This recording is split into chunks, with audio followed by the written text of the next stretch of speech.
Hello again, or if you have just joined us, welcome to the Canteen Club. This week we have our first Turkish wine, and as you can see it's a white.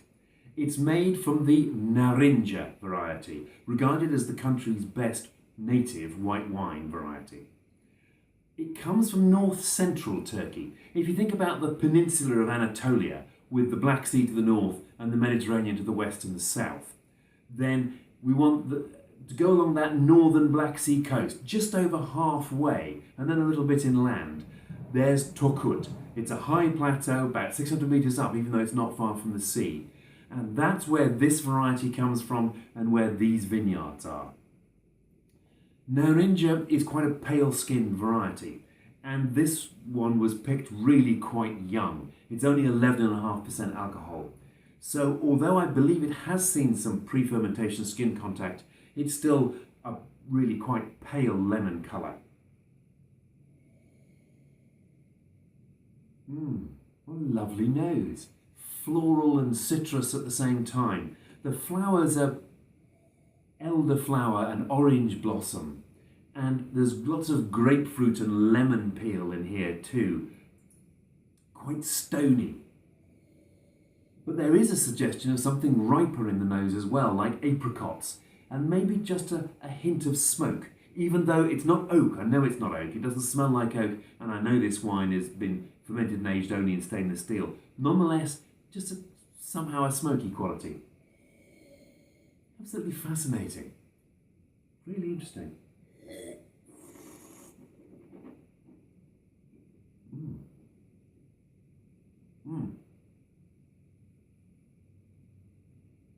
Gosh. That's dry and really light-bodied and really refreshing. There's a sort of a cool mountain spring acidity going on here. But despite the lightness of the body, there's some surprisingly intense flavours. That grapefruit from the nose, particularly, that comes back in force. That's the dominant flavour on the palate. Again, some lemon and some pear. I think those Asian pears, the round ones that look like apples and are crisp when you bite into them. But there's a fruit skin, pithy quality about it. Gives it some grip in the mouth, some texture despite the lightness of the body. And that persists on into the finish.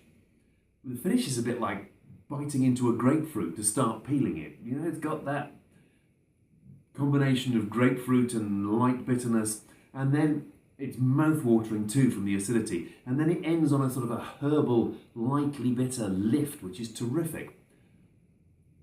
Very distinctive.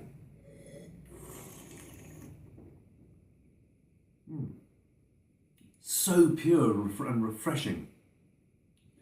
I love the way they've made this. In previous vintages, they've made this a much more full-bodied wine at 13% alcohol, but they've just discovered that the Narince ripens its aromas and flavours unusually somewhat in advance of its sugar ripeness. So they've started picking it early to really emphasise the qualities of the grape.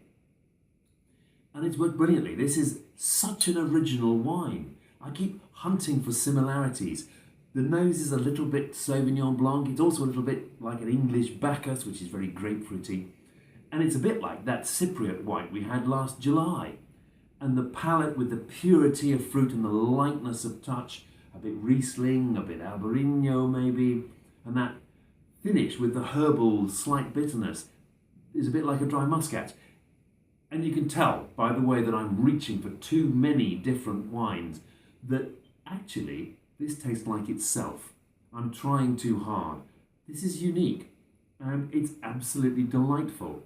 I've never had Narince before and I'm really looking forward to getting better acquainted with it. And at 11.5%, I can drink lots. Cheers.